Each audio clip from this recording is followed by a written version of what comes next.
En el canal de entrevistas está una charla con mi querido Jesús López Almejo, en donde hablamos de Rusia, hablamos de China, hablamos de Estados Unidos, de Taiwán, de Venezuela, en fin, está buenísima. Y me quedé pensando también en un tuit que leímos hace tiempo, una disculpa, no recuerdo la fuente, pero que planteaba la idea de que Estados Unidos no era un país, que Estados Unidos realmente era una corporación armada. Y después de escuchar a Jesús con sus excelsas intervenciones y de recordar este tuit, la verdad de las cosas que me quedé pensando, dije, caray, que es cierto, ¿no? A final de cuentas, Estados Unidos insiste en presentarse, perdónenme ustedes, insiste en presentarse como nación, ¿no? Como república, como un faro democrático. Pero cuando se revisa su comportamiento histórico, su poder real, o sea, la estructura de poder real, y la lógica que guía sus decisiones en el mundo, la máscara cae, así, se derrumba. Estados Unidos no opera como un país, opera efectivamente como una corporación armada, con una bandera, un himno y una retórica moral, pero una corporación, con su propio ejército, con sus propias fuerzas armadas, para extenderlo más.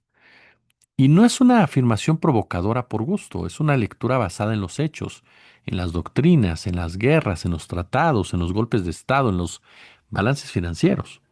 Porque si algo define a una corporación es la búsqueda sistemática de beneficios, la expansión de mercados, la protección violenta de intereses y la externalización de costos humanos.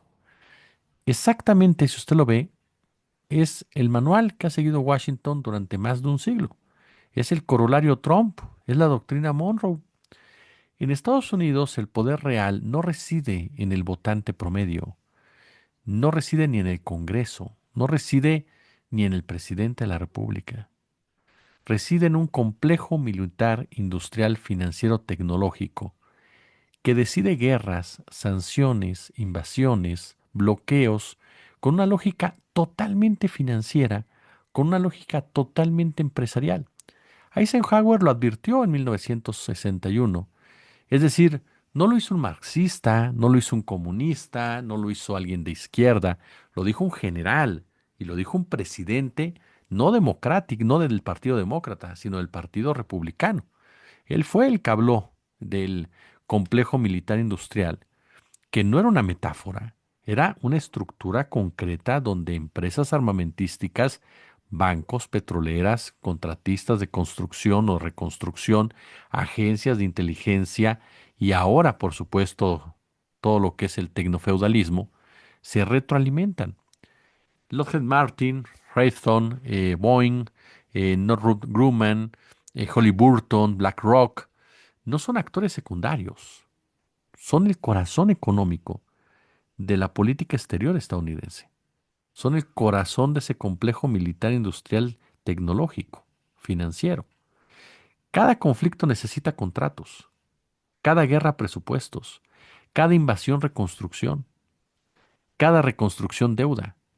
Un país piensa en los ciudadanos, una corporación piensa en accionistas. Estados Unidos piensa en ambos, pero ¿en qué orden? Accionistas y luego ciudadanos. Y los ciudadanos muy, pero muy, muy abajo, un 90-10 de los accionistas. Estados Unidos no ha actuado jamás bajo una política defensiva genuina. Nunca, así nunca, nunca. Ahora tachan de terroristas a quien sea, pero recuerden cómo fueron. Hay una foto que subió Lautaro Rivara en su cuenta de X, en donde Lautaro dice algo muy cierto, recordando lo que fue el ataque a Irak. Y vemos un padre de familia con el rostro cubierto abrazando a un niño, a su hijo. Y Lautaro dice algo muy cierto, ¿no? Recordemos quiénes son los terroristas del norte cuando empiecen a hablar de los terroristas del sur, porque lo van a empezar a hacer, ya lo están haciendo con Venezuela. Ajá. La doctrina Monroe, América para los americanos. Traducido correctamente es América Latina como patio trasero, como reservorio de recursos naturales. La doctrina Truman, intervención global contra cualquier proyecto que cuestione su hegemonía económica. La doctrina de seguridad nacional. El enemigo puede ser interno, sindical, estudiantil, indígena o periodista. La guerra contra el terrorismo, una licencia ilimitada para invadir, torturar, vigilar y asesinar a otros países y hacerlo sin mediar fronteras. La guerra contra el narco, injerencista, intervencionista, militarista y generadora de una violencia abrumadora. Pero no son errores históricos, son manuales, manuales de operación corporativa, diseñados para eliminar competidores, asegurar rutas, materias primas, control político, control social. Estados Unidos no hace guerras, administra conflictos. Me explico, Vietnam no fue una guerra ideológica, fue un laboratorio militar y un negocio armamentista. Irak no fue por armas de destrucción masiva, fue petróleo, contratos y geopolítica. Afganistán no fue por las Torres Gemelas, ni fue por las mujeres, ni fue por la democracia, fue control territorial, opio y gasto militar durante 20 años. Resultado, millones de muertos, países devastados, generaciones mutiladas, balance corporativo, ganancias récord para el sector armamentista y de él todo lo que está a su alrededor. ¿Fracaso? Por supuesto que no. Desde la lógica empresarial fue todo un éxito. Cuando Estados Unidos no invade, interviene. Cuando no interviene, sabotea. Cuando no sabotea, financia oposiciones, ONG selectivas, medios alineados, golpes blandos, golpes jurídicos. Ejemplos, a ver, ¿por dónde quiere que empecemos? Guatemala, 1954, Chile, 1973, Argentina, 1976, Nicaragua, El Salvador, Honduras, Bolivia y Brasil. Irán en 1953, Indonesia, Ucrania, Venezuela, Cuba. La lista es tan larga que ya no es una excepción, es un método. Y siempre el mismo discurso corporativo, ¿no? Democracia, libertad, derechos humanos, pero solo cuando conviene, como toda corporación. Arabia Saudita no molesta, Israel no se toca, las dictaduras amigas se toleran, es decir, los socios no se tocan, como cualquier corporativo, ¿no? Cuando llega el presidente del mismo y le dice al director general, ten cuidado con nuestros aliados. Los aliados no se les dice nada, golpea a los enemigos, golpea a los rivales, ¿no? Ataca a los que no se anuncian con nosotros, pero a los patrocinadores, protégelos. Coca-Cola no hace daño, ¿no? Kellogg's no genera diabetes, Nestlé es muy sana, en fin, ¿no? Los bancos no son usura, etcétera, etcétera, etcétera. Una corporación poderosa no solo usa armas físicas, ¿está de acuerdo? Usa las finanzas. Y recuerda esa escena del Padrino 3 que siempre se la cuento, en donde está Andy García como Vincenzo Corleone y se une y se reúne con Lucchesi, este operador político empresarial que es el verdadero genio del mal, ¿no? En la película, el villano. Y él le explica, le dice que cuando Vincenzo le dice no sé mucho de política, le dice, a ver, la política es la pistola, la economía es la que te dice cuándo tirar el gatillo, güey. Así, así de sencillo.